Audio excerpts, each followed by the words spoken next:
Alors, on va parler aujourd'hui d'une nouveauté que j'ai vue passer sur les réseaux sociaux. C'est la sortie d'une nouvelle version de la plateforme ProRealTime, une version web qui ne nécessite pas de téléchargement et une version qui est gratuite aussi. Donc, très intéressant tout ça. Et donc, je me suis dit, je vais faire un comparatif entre la plateforme ProRealTime, la nouvelle plateforme ProRealTime Web et la plateforme TradingView qui est, j'ai envie de dire, plus ou moins sa concurrente directe. Alors, n'oubliez pas bien sûr de vous abonner, de liker, de partager la vidéo.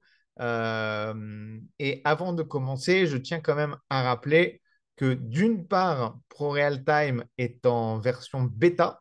Donc, il y a très probablement des améliorations qui seront effectuées au fil du temps. Vous savez, les versions bêta, ces premières versions qui sont mises à disposition des utilisateurs pour justement permettre aux entreprises d'avoir des retours utilisateurs qui permettront d'optimiser, d'améliorer les logiciels. Donc ça, c'est le premier point important. Deuxième point important, la comparaison, je vais essayer de la faire la plus objective possible. Néanmoins, j'utilise quand même la plateforme TradingView depuis 2 ans. Avant ça, j'utilisais essentiellement MT4. Alors vous allez me dire, oh là là, MT4, c'est de la merde. Oui, n'empêche qu'elle est relativement simple d'utilisation. Elle offre tout ce dont on a besoin en termes d'analyse, en tout cas à mon niveau. Et vous savez, c'est ça surtout le plus important qu'il faudra retenir de toute cette vidéo, c'est que les habitudes ont la peau dure. Et donc, du coup, quand on a l'habitude d'utiliser pendant 10 ans MT4, pour passer de MT4 à TradingView, c'est un gap, un énorme fossé à franchir. Et ben là, c'est un peu pareil. Je vais faire autant que possible une comparaison objective, mais quand on a l'habitude d'utiliser TradingView depuis 2 ans, on perd ses repères et passer sur une autre plateforme, ça nécessite un temps d'adaptation. Alors attention, il y a des fois, je vais vous dire, ah bah, je ne retrouve pas ci, je ne retrouve pas ça, mais ça, c'est pas que l'une ou l'autre est meilleure, c'est juste une question d'habitude. Et avant de commencer à partager mes écrans et à vous montrer concrètement les différences, comment va se dérouler déjà ce comparatif? Ben, en fait, je vais vous montrer à chaque fois sur TradingView les setups que j'ai d'analyse et je vais essayer de reproduire ces setups sur TradingView et essayer de voir si c'est facile. Autre point, alors j'ai fait mon inscription. Vous pouvez utiliser la plateforme ProRealTime Web sans avoir besoin de vous inscrire. Un peu comme TradingView. Il n'y a pas besoin de s'inscrire. Donc ça, à ce niveau-là, les deux plateformes offrent la même facilité d'accès. Vous allez sur TradingView, vous n'avez pas besoin de vous inscrire. Vous pouvez commencer à regarder des graphes et à faire des analyses. Et bien, c'est pareil sur ProRealTime Web. Pas besoin d'inscription. Euh, Point commun également, bah, si vous vous inscrivez pas, vous perdez vos setups. Donc, c'est-à-dire tout ce que vous avez fait, vos tracés, etc. Bah, si vous fermez la page et que vous revenez sur plus tard, bah, vous aurez perdu votre travail d'analyse. C'est pareil sur TradingView, c'est pareil sur ProRealTime. C'est pour ça que je me suis inscrit. Donc, petite différence au niveau de l'inscription. L'inscription sur TradingView, elle est très simple.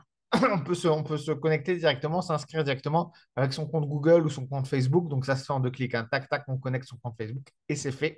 Donc, c'est très rapide. Sur ProRealTime, c'est un petit peu plus compliqué. Il faut, euh, il faut saisir son nom, prénom, adresse email, numéro de téléphone pour recevoir un code de confirmation si je ne dis pas de bêtises. Et voilà. Et choisir. Alors, vous avez accès à certains marchés.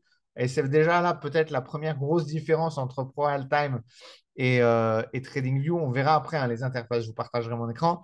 La première grosse différence, ça va être que TradingView, j'ai l'impression, ProRealTime, j'ai l'impression, j'ai le sentiment que c'est plutôt orienté action. C'est-à-dire qu'on a accès gratuitement à de nombreuses valeurs actions.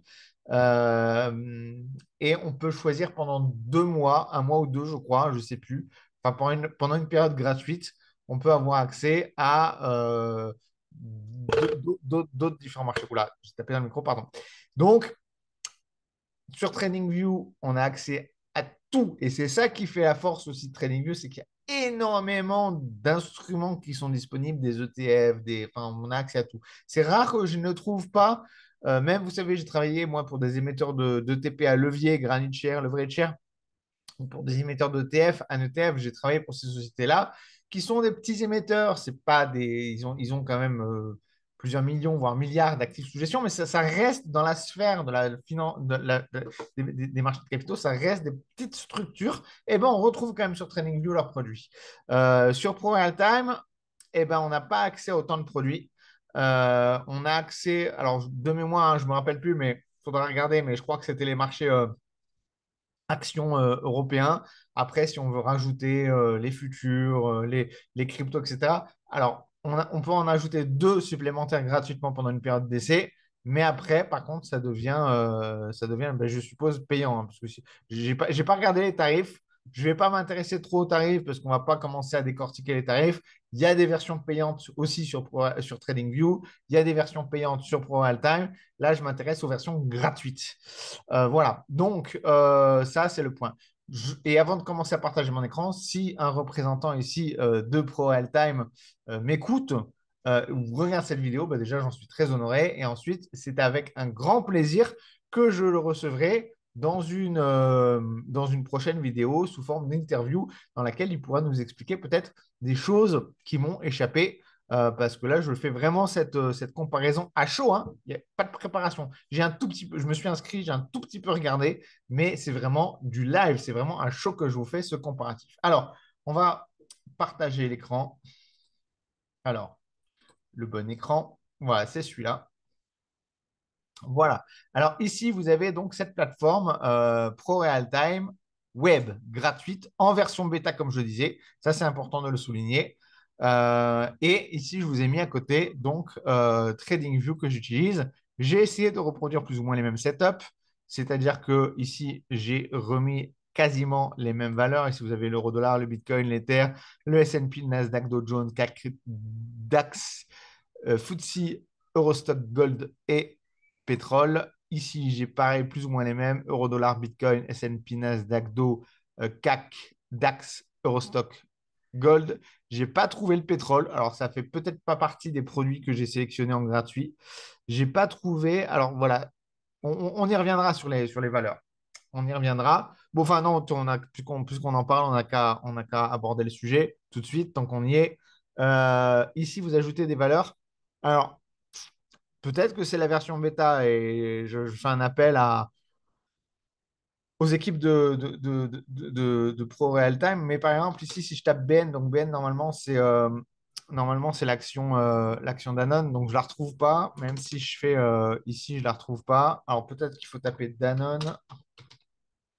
Mais j'ai pas retrouvé les. Alors que je pense que j'avais accès aux actions. On va essayer, on va essayer au total. On trouve pas total non plus. Nestlé peut-être. Non. Ou Coca. Alors je sais pas comment ça marche. Il y a peut-être quelque chose qui m'échappe ou peut-être parce que c'est la version bêta ou je sais pas. Ici, si je rafraîchis. Donc ça déjà, c'est un premier truc à voir. Peut-être que c'est moi qui fais mal quelque chose. Peut-être qu'il y a quelque chose à changer. Je ne sais pas. Mais ça, c'est le premier truc sur les valeurs. Alors, le premier truc que je regrette, c'est vrai qu'on a accès à moins de marchés. Peut-être après que les datas sont aussi de meilleure qualité. J'essaie de contrebalancer. Hein. J'essaie vraiment d'être objectif parce qu'ici, effectivement, bah, par exemple, si je prends le gold ici ou le CAC, je ne sais plus lequel. Bon, à chaque fois, j'essaie de prendre les TVC. Je crois que c'est TradingView, les cours de TradingView. Mais là, par exemple, c'est Oanda. Donc, est-ce qu'Oanda est fiable ou pas? Je crois que j'en ai aussi Skilling, je ne sais pas ce que c'est ce broker. Euh, bon, ici c'est Vantage, je sais que ce n'est pas un super broker. Donc peut-être que voilà, peut-être que les datas que j'ai sur TradingView qui sont gratuites ne sont pas aussi bonne qualité que des datas qui seraient sourcées sur des data providers payants chez ProRealTime. Ça, c'est possible, je ne sais pas. Si jamais on a la chance de recevoir une interview, enfin, l'un des représentants de Royal Time en interview, il pourra peut-être nous expliquer. Alors, donc ça, c'est le premier truc pour les valeurs. on regrette peut-être d'avoir un nombre de valeurs peut-être limité. Alors, on va passer au cœur du sujet, à l'utilisation. Alors, on va essayer de reproduire. Alors, ici, je suis sur le pétrole. Donc, on va essayer de reproduire. Ah non, le pétrole, je ne l'ai pas ici, justement. Alors, on va se mettre sur quelque chose que j'ai, le Rodol. Et on va se mettre sur le Rodol ici. Et OK, on est sur le Rodol ici. Alors, franchement, au niveau de l'interface graphique, ça a l'air d'être assez intuitif. On peut zoomer, dézoomer, on peut agrandir le graphe, on peut l'étaler. Donc ça a l'air assez intuitif. Si je prends même peut-être plus intuitif que, vous voyez, ici, si je bouge, ça bouge le graphe. Ici, si je bouge, ça part un peu dans tous les sens. Donc c'est peut-être même plus intuitif sur ProRealTime, hein. Euh, pour les tracés. Alors d'abord, qu'est-ce que j'ai ici sur mon graphe? D'abord, j'ai une moyenne mobile 100 jours. Donc, ajouter une moyenne mobile 100 jours, comment on va faire? Ici, les indicateurs, objets, non. Ah, ici, indicateur. Ajouter un indicateur. Donc, moyenne mobile simple, très bien, elle est dans les favoris. On a plein d'indicateurs ici. Alors, je saurais pas comparer le nombre d'indicateurs qu'il y a sur l'un ou sur l'autre. Ici. Technique. Voilà, hein, il y en a ici. Peut-être qu'il y en a un poil plus, je ne sais pas, non, non, à mon avis, c'est à peu près kiff-kiff parce qu'ici, c'est sur deux colonnes et ici, c'est sur une colonne. Je ne les ai pas comptés, hein, mais à mon avis, c'est pareil, plus ou moins. Donc, on va prendre ici. Alors, c'est bien parce qu'en plus, on nous sort tout de suite les indicateurs, on va dire les favoris. Alors, c'est pas moi qui ai sélectionné ces favoris, hein. Ça a été sélectionné automatiquement.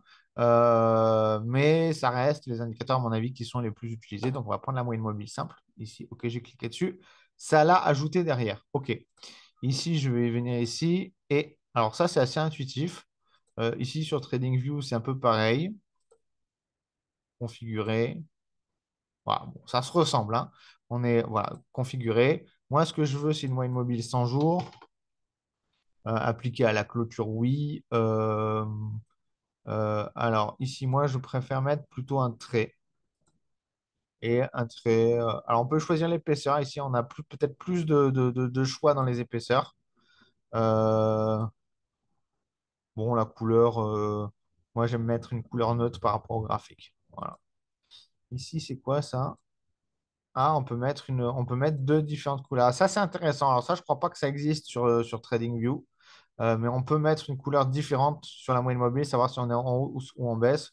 Moi, je préfère mettre la même couleur. Voilà. Après, voilà. Donc ici, première étape, on va dire valider. Assez simple à utiliser, voilà, assez simple. Ensuite, ici, qu'est-ce que j'ai sur mon graphe? Ici, j'ai des tracés support résistance horizontaux. Alors, Alors, je suis bien en un jour aussi ici, hein, je vérifie quand même.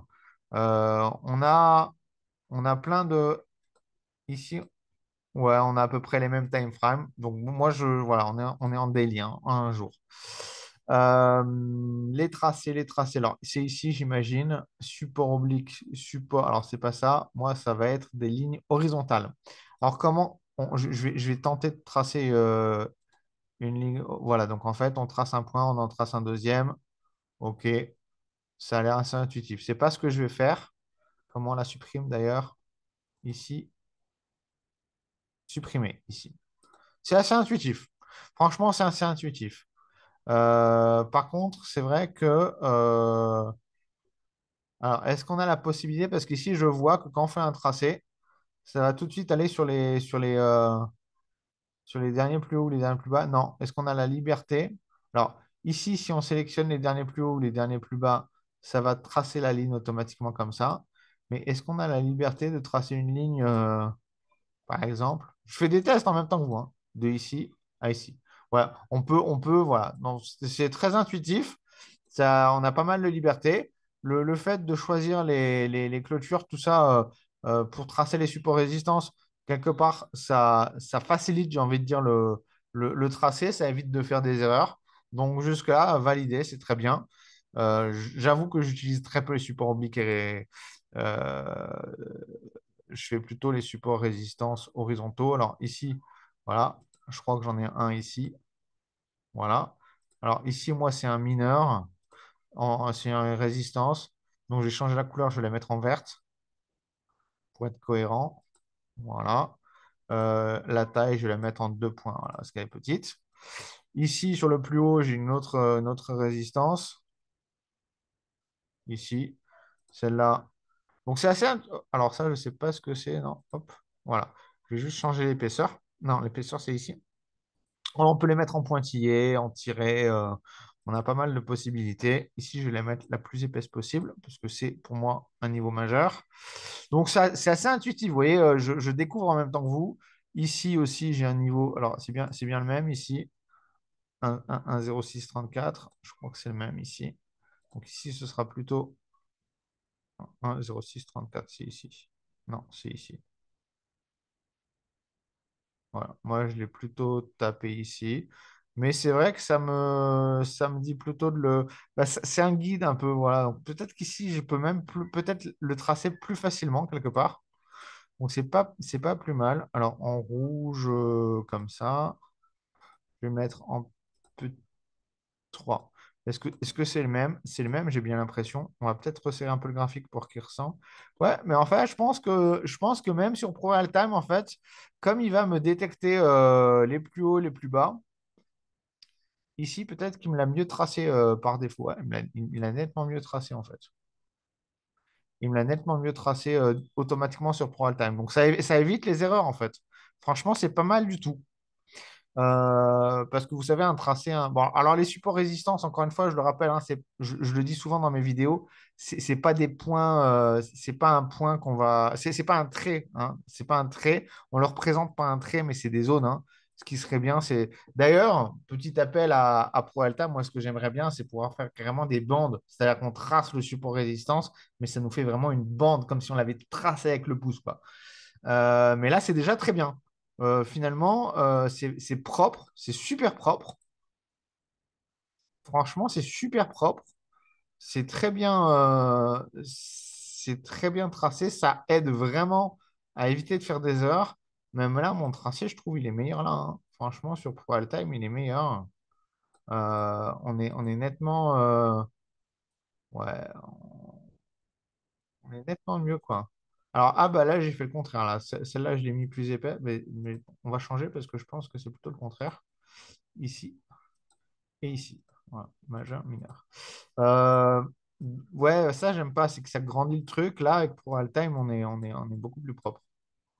On peut le grandir si on veut, mais on est beaucoup, beaucoup plus propre. Donc, je surveille mes positions en même temps parce que, voilà, on est beaucoup plus propre. Donc, non, c'est vraiment top. C'est vraiment top. Pour le moment, moi, en tout cas, sur l'utilisation là des tracés, Pro Time, pour moi, prend l'avantage. Très nettement. Donc, voilà, enfin, on va pas rentrer plus dans les détails que ça.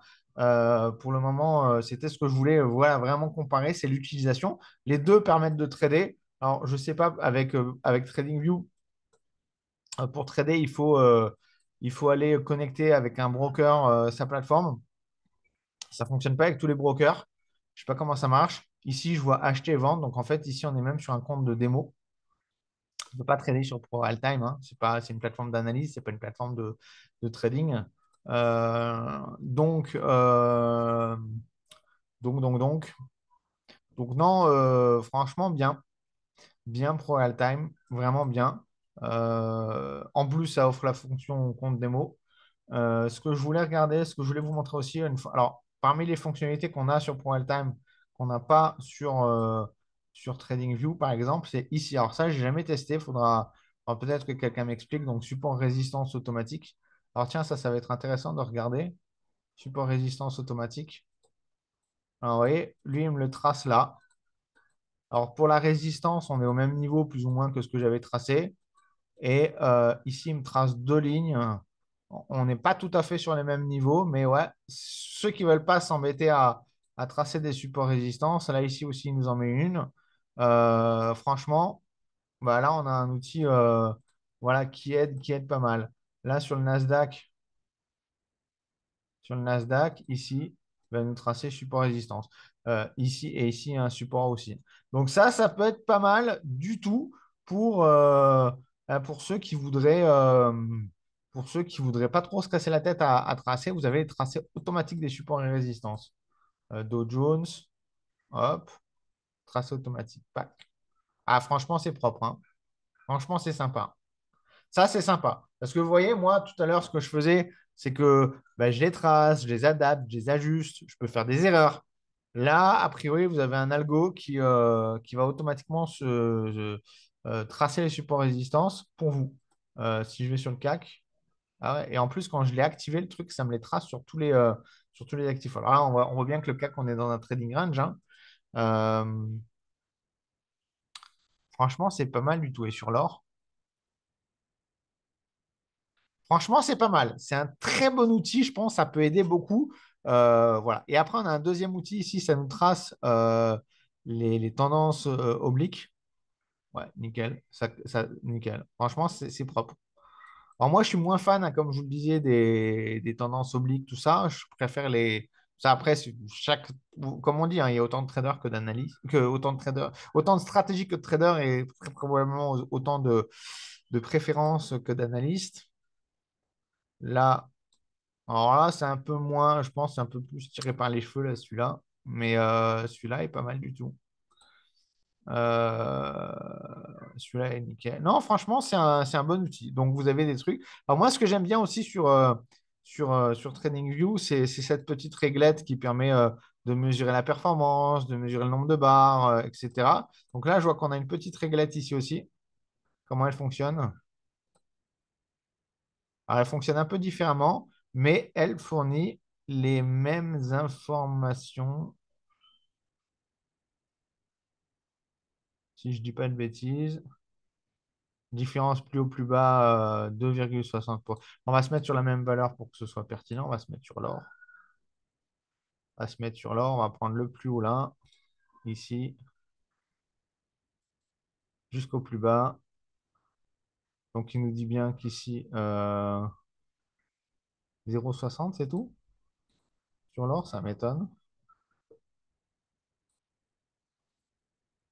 Ah, on est à moins 10% là. Alors, je ne sais pas comment ça calcule ici. Je ne sais pas comment ça calcule. Ah, variation moins 10, ça doit être ça. On doit être sur la variation moins 10%. Valeur barre précédente. Bon, ça pareil, il faudra que je creuse. Là, par contre, peut-être que j'ai une préférence plutôt pour cette réglette-là, plutôt, qui est plus, j'ai envie de dire, qui, à mon sens, est plus simple d'utilisation et qui donne des informations. Voilà, ici, je vois tout de suite la valeur, le nombre de points, ce que j'ai perdu, ce que j'ai gagné en pourcentage. Bon, ça c'est peut-être le seul point où je préférerais plutôt TradingView. Mais pour tout le reste, pour les tracés, franchement, je préfère nettement. Et comment on enlève ça? Comment on enlève après? Ah, ici, supprimer. Ok. Alors, j'en profite. Par contre, voilà, ici, on a pour sélectionner les valeurs, ici, on a un menu déroulant. Pour sélectionner les horizontaux, on a un menu déroulant comme ça. Et ici, c'est pareil sur Trading, sur Pro Altime. Alors, j'en profite, Pro Altime, gros avantage aussi par rapport à. On va faire un peu les cocoricots, un gros avantage par rapport à Pro All-Time. Pro All-Time par rapport à TradingView, je vais m'en sortir. C'est vendredi matin, je suis fatigué. C'est que c'est français. C'est français. Et du coup, c'est pour ça aussi que, encore une fois, j'invite, hein, si un des responsables veut venir faire une interview, ce sera avec plaisir. Et aussi, si franchement, parce que franchement, moi, je trouve que moi, j'aime bien passer d'une horizon de temps à une autre assez rapidement pour voir les différentes horizons de temps. Et franchement, faire ça, machin, enfin, c'est pas pratique. Franchement, c'est pas pratique. Donc, si jamais on m'entend et qu'on peut faire un bouton là, daily, 1 heure, 4 heures, 30 minutes, 15 minutes, 1 minute, et que je puisse tac, tac, tac, tac, tac, passer de l'un à l'autre assez facilement, un peu comme c'est sur MT4 en fait, hein. Ici, sur MT4, je vous montre MT4. Ici, ici, je passe du H1, du H4, du D1, du M1. Vous voyez la rapidité à laquelle je passe d'un graphique à un autre? Franchement, si vous me faites ça sur TradingView, ça, je pense, je suis, alors, j'espère que je ne suis pas le seul à avoir cette remarque-là, mais je pense que ça faciliterait la vie de beaucoup d'utilisateurs. Voilà, c'était le mot pour la fin. En tout cas, un grand merci à ProAltime d'avoir fait l'effort, d'avoir développé une plateforme web mise à disposition gratuitement pour les clients, pour les Français. C'est une très, très belle initiative et je serais ravi, ravi, ravi si je pouvais recevoir dans une prochaine vidéo euh, l'un des responsables pour pouvoir discuter de tout ça et qui nous présente peut-être des fonctionnalités à côté desquelles je suis passé parce que je n'ai pas forcément eu le temps de tout vous montrer. Je vous souhaite un excellent week-end. Partagez la vidéo, likez, commentez si vous avez des questions et à très bientôt.